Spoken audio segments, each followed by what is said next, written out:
Hi everyone. In today's tutorial, we will show you how to design a t-shirt in Canva. This is a great way to create custom apparel for personal use, business, or events. Now, let's get started. On your Canva dashboard, for example, if you want to edit a t-shirt, all you have to do first is click on Elements and then type Shirt here. Now, we will find a blank shirt that we will use for creating a design. Let's say, for example, we choose this black shirt. Now, let's just make this bigger so that we can design. Once you're here, the first thing to do is design the shirt.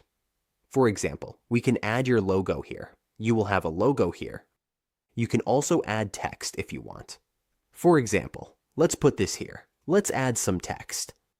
Let's take this sample text, and then we will make it smaller so that we can design.